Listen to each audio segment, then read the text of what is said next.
افغانستان میں اگرچہ خوراک پر کنٹرول کا معاملہ زیادہ تر مقامی اداروں کی ذمہ داری ہے، تاہم خوراک اور ادویات کی نگرانی کے قومی محکمے کے حکام کا کہنا ہے کہ اس مسئلے کو حل کرنے کے لیے انہوں نے نئے لوگوں کی خدمات حاصل کرنے کے ساتھ ساتھ فوڈ کنٹرول کے لیے ایک نائب عہدیدار مقرر کرنے کی تجویز دی ہے۔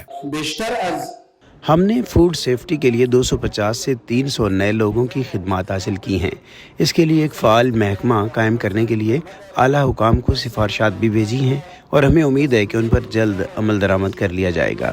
دوسری جانب بعض ڈاکٹروں کا کہنا ہے کہ بچوں کی زیادہ تر بیماریوں کی وجہ غیر معیاری ادویات کا استعمال ہے۔ ان کے مطابق ناقص اور غیر صحت مند خوراک سے بچوں کی نشو و نما پر برا اثر پڑتا ہے۔ میرے پاس جعلی ادویات اور غیر معیاری خوراک کی اشیاء کی وجہ سے بیمار بچے زیادہ آتے ہیں، جس کی وجہ سے ان کی بیماری کے خلاف مزاحمت کم ہو گئی ہے۔ اس لیے ان مصنوعات کے استعمال سے بچوں کی نشو و نما پر منفی اثرات مرتب ہوئے ہیں۔ خطے کے بعض ممالک کے کارخانوں میں تیار ہونے والی غیر معیاری ادویات اور کھانے پینے کی اشیاء زیادہ تر افغانستان درآمد کی جاتی ہیں۔ شہریوں کا کہنا ہے کہ اس کاروبار میں تاجروں کے علاوہ اعلیٰ سرکاری افسران کا بھی ایک بڑا کردار ہے اور یہی وجہ ہے کہ اس کی روک تھام میں مشکلات کا سامنا ہے۔ شمس سرین کے ساتھ ندیم یعقوب، وائس آف امریکہ۔ اقوام متحدہ نے کہا ہے کہ جب تک طالبان خواتین کی تعلیم اور ملازمت پر سے پابندیاں نہیں اٹھاتے، ان کی حکومت کو تسلیم کرنا تقریباً ناممکن ہے۔ دوحہ میں 2 روزہ اجلاس میں اقوام متحدہ کے رکن ممالک اور سفارتکاروں نے افغان صورتحال پر تبادلہ خیال کیا، لیکن طالبان نے اس کانفرنس میں شرکت نہیں کی۔ طالبان کی عدم شرکت کے بعد اس کانفرنس کی اہمیت کیا رہ جاتی ہے؟ اس حوالے سے مختلف تجزیات ہم دیکھ رہے ہیں، ہر طرف سے ہو رہے ہیں، اور خاص طور پہ جب یہ بات ہمیں انٹرنیشنل کرائسس گروپ کی طرف سے سامنے آتی نظر آئی، جس میں یہ کہا گیا کہ جو نیبرنگ کنٹریز ہیں خاص طور پہ وہ طالبان حکومت کے ساتھ انگیج کریں اور اپنے روابط جو ہیں وہ ان کے ساتھ ایکسٹینڈ کریں، مغرب اس میں رکاوٹ بھی نہیں بنے، تو کیا خطے میں طالبان کی جو ایکسیپٹنس ہے طالبان حکومت کی وہ بنتی ہوئی نظر آتی ہے؟ اور دوسری جس طرح کی خبریں وہاں سے آ رہی ہیں، اس لحاظ سے اگر ہم دیکھتے ہیں کہ انسانی ہمدردی کی بنیاد پہ اور جس طرح سے افغان عوام کے لیے جو ایفرٹس کی جا سکتی ہیں ان کو بھی ایکسٹینڈ کیا جائے اسی کانٹیکس میں، اور خاص طور پہ جب اس وقت ہم دیکھتے ہیں کہ انٹرنیشنل لیول پہ مختلف جو اس وقت مسائل ہیں وہ چل رہے ہیں، یوکرین وار ہے، روس یوکرین وار ہے، اور اس کے ساتھ ساتھ مشرق وسطیٰ میں اسرائیل غزہ کا جو تنازع ہے، اسرائیل غزہ جنگ جو ہے، اس کی وجہ سے عالمی برادری جو ہے وہ مختلف اور محاذوں پہ ان ادر ورڈز اگر ہم کہیں تو انگیج ہے، تو طالبان جو ہے اس وقت شاید اس طرح سے لائم لائٹ میں نہیں ہے۔ تو اس وقت اس لیے بھی ایک بڑی ڈیولپمنٹ اس کانٹیکس میں یہ ہے کہ کہا یہ جا رہا ہے، انٹرنیشنل کرائسس گروپ کی طرف سے خاص طور پہ کہا گیا کہ جو ریجنل ممالک ہیں وہ طالبان حکومت کے ساتھ، افغان طالبان کے ساتھ انگیج کرنا شروع کریں۔ نظر ہمارے ساتھ دوبارہ موجود ہیں، نظر الاسلام، ان سے ہم افغانستان، چونکہ ابھی انہوں نے دوحہ کانفرنس کور کی، تو نظر کیا ایک اسپیسیفک اس لحاظ سے اگر ہم دیکھتے ہیں تو امپورٹنس کیا بچتی ہے پھر اس کانفرنس کی، جب ایک طرف جو عالمی برادری جو ہے وہ انگیج کرنا بھی چاہ رہی ہے، لیکن UN کی طرف سے جو کہا گیا اس کی وجہ سے کچھ چیزیں جو ہیں بیک اینڈ پہ تو شاید چل رہی ہیں، فرنٹ اینڈ پہ نظر نہیں آ رہی۔ کتنی امپورٹنٹ تھی یہ کانفرنس اور افغان طالبان کی شرکت کے بغیر کتنی اہمیت رہی اس کی؟ دیکھیں یاسر، اگر دیکھا جائے تو یہ دوسری ایسی کانفرنس تھی جو کہ UN کی جانب سے آرگنائز کی گئی۔ پہلی دفعہ یہ کانفرنس لاسٹ ایئر تھی جس میں طالبان کو مدعو نہیں کیا گیا تھا، اور جو اسپیشل ریپرزنٹیٹیوز تھے باقی ممالک کے اور UN کے سیکرٹری جنرل جو تھے وہ خود وہاں پہ تھے، تو وہاں پر انہوں نے یہ سفارشات پھر پیش کی کہ افغانستان کے جو فیوچر کی جو صورتحال ہے اس کے لیے انہوں نے کچھ سفارشات مرتب کی کہ اب جو آئندہ ہونے والی کانفرنس ہوگی اس میں طالبان کو جو ہے وہ انوائٹ کیا جائے گا۔ اس دفعہ ان کو انویٹیشن جو ہے وہ کافی عرصہ پہلے ایکسٹینڈ کر دی گئی، لیکن اس کے اگینسٹ طالبان کی جانب سے 2 بنیادی مطالبات جو ہے وہ رکھے گئے۔ ایک تو یہ مطالبہ تھا کہ چونکہ وہ افغانستان کو مکمل طور پہ کنٹرول کرتے ہیں، اس لیے ان کے علاوہ کسی بھی دوسرے گروپ کو افغانستان کا نمائندے کے طور پہ تسلیم نہ کیا جائے، جن کا ان کا واضح اشارہ تھا جو سول سوسائٹیز ہیں یا ہیومن رائٹس اس طرف کی جو آرگنائزیشنز ہیں۔ دوسرا جو ان کا پرائم جو مطالبہ وہ یہ تھا کہ یوناما کی موجودگی میں افغانستان میں اسپیشل ریپرزنٹیٹیو جو ہے وہ نامزد نہیں کرنا چاہیے۔ تو اگر ایسا ہو دیکھا جائے تو اس کانفرنس میں جو کہ 2 دن جاری رہی کوئی متاثر کن فیصلے اس میں نہیں کیے گئے. جو سب سے جس پہ اگر ہم دیکھیں فریدون صاحب کی جو اسپیشل کوآرڈینیٹر ہیں ان کی طرف سے یہ کہا گیا تھا اپنی رپورٹ میں جو نومبر میں انہوں نے پیش کی تھی کہ اسپیشل ریپرزینٹیو ہونا چاہیے, اس پر بھی عمل نہیں کیا گیا. اور پھر دوبارہ ان سب کا اسی پر اتفاق ہوا کہ ٹھیک ہے فیوچر میں ڈسکشن ہونی چاہیے اور تاکہ افغانستان کے جو مسائل ہیں چاہے جو ایجوکیشن ہے چاہے جابز ہیں یا جو خواتین کی آزادی ہے تاکہ اس پہ مزید بات ہو سکے. نظر طالبان نے افغانستان میں کافی حد تک اپنی پوزیشن مضبوط کر لی ہے. سیکیورٹی کا کوئی بڑا مسئلہ ہمیں نظر نہیں آتا ملک کے اندر اور کوئی اپوزیشن بھی بظاہر نہیں ہے, تو داخلی طور پہ تو ان کو کوئی خطرہ نظر نہیں آتا. کیا اسی وجہ سے عالمی برادری اب طالبان کی جانب اپنا رویہ جو ہے وہ چینج کر رہی ہے؟ کیا ماہرین کیا کہتے ہیں اس حوالے سے؟ جی, افغانستان میں طالبان تو یہی کہتے ہیں کہ کیونکہ ہم ہی پچھلے 2 سالوں سے یا 2.5 سالوں سے افغانستان کے سول ریپرزنٹیٹیوز ہیں اور وہی وہاں کے حاکم ہیں. تو اس صورتحال میں جو کچھ بھی افغانستان کے متعلق پوچھنا ہو یا پھر کوئی سفارشات جو ہیں مرتب کرنی ہو وہ انہی کے ساتھ ڈسکس کی جائیں. اور وہ لایا عمل ہے جو وہ عالمی برادری پر بھی منوانا چاہتے ہیں. اور اگر دیکھا جائے تو دوحہ کانفرنس میں شرکت کے لیے بھی انہوں نے 2 جو پرائر جو شرائط رکھی وہ ان میں یہ بھی ایک تھی کہ انہی کو مانا جائے. تاہم دوسری جانب جب اس کانفرنس کے دوران مختلف ممالک سے آئے ہوئے جو سفارتکار تھے یا پھر جو تجزیہ کار تھے ان کا یہ ضرور کہنا تھا کہ اس قسم کی بڑی کانفرنس جو کہ اقوام متحدہ کے زیر نگرانی ہو رہی ہے, طالبان کو چاہیے تھا کہ وہ اپنا موقف یہاں پہ پیش کرتے کیونکہ بات ہوگی تو ہی کوئی درمیانی حل نکلے گا. ایکسٹریم پوزیشن سے جب آپ سٹارٹ کرتے ہیں تو اس کا جو وہ کوئی بھی معاملے کو حل کرنے میں مددگار نہیں ہوتا. طالبان کو بھی انگیج کرنا پڑے گا اس معاملے میں. نظر ایک چیز, افغانستان کی اگر ہم معاشی حالت دیکھتے ہیں بحران کا شکار ہے, بینکنگ کا نظام درم برہم ہے, غربت اور بے روزگاری ہم نے دیکھا کہ بہت بڑھ گئی ہے, لیکن مغربی دنیا کی توجہ خواتین کے حقوق پر زیادہ ہے. کیا یہ جائز ہے صرف اسی وجہ سے دنیا افغان طالبان کے ساتھ تعلقات اپنے نارملائز نہ کرے؟ اور افغان عوام اس حوالے سے کیا کہتے ہیں؟ آپ اکثر کابل جاتے رہتے ہیں, کیا اس حوالے سے کیا ایک جنرل فیلر کیا ہے؟ دیکھیں, آپ کی بات بالکل صحیح ہے. افغانستان میں اگر ہم دیکھیں پچھلے 2-2.5 سالوں میں جہاں پہ افغان طالبان نے حکومت پر اپنی گرپ کو مستحکم کیا, تاہم دوسری جانب اگر دیکھا جائے تو اکنامک جو صورتحال ہے وہ اتنی زیادہ تسلی بخش نہیں ہے. اب بھی ہر کوئی جو ہے افغانستان سے نکلنے کے بارے میں سوچ رہا ہے. خواتین لڑکیوں کی جو تعلیم ہے اس سے ابھی بھی وہ اسکول یا یونیورسٹی نہیں جا سکتی ہیں, خواتین روزگار نہیں کر سکتی ہیں. تو اکانومی میں جو بنیادی جو فیکٹر ہے, چونکہ آلموسٹ 50% آف دا پاپولیشن جو ہے وہ افغانستان کی بھی خواتین ہی ہیں. اس بارے میں جو اب میں آپ کی اگر بات کی طرف آؤں کہ جو سینکشنز ہیں اور دوسری طرف جو ہے خواتین کے مسائل کی بات ہے, تو وہ اگر دنیا کرتی ہے وہ اس وجہ سے بھی کرتی ہے کہ چونکہ جب آپ آدھی پاپولیشن کو جب آپ گورنمنٹ میں یا پھر متعلقہ اس سے دور ہی رکھیں گے تو ظاہر اکانومی جو ہے وہ خود بخود ہی ملک کی ڈی اسٹیبلائزیشن کی طرف جائے گی. تو اسی لیے جو عالمی برادری ہے وہ بجائے اس کے کہ افغانستان جو ہے وہ اگر ہم دیکھیں تو پچھلے 50 سالوں سے وہ مغربی دنیا کے جو بجٹ ہے ان کی طرف سے ان کا آتا ہے, تو فارم انجیکٹڈ ان کی ایک بجٹ ہے. تو وہ بھی یہ چاہتے ہیں کہ جب خواتین کو ایک ڈیو شیئر مل جائے گا تو اس سے افغانستان میں جو افغانستان کو اپنے پیروں پر کھڑا ہونے میں مدد ملے گی. تو آپ سمجھتے ہیں کہ جو تجزیہ کاروں کی اب تک اوپینین ہے وہ اس لحاظ سے نہیں سمجھتے کہ اتنی امپورٹنٹ یہ کانفرنس رہی؟ اب تک کے لیے اتنا ہی, اجازت دیجیے, خدا حافظ.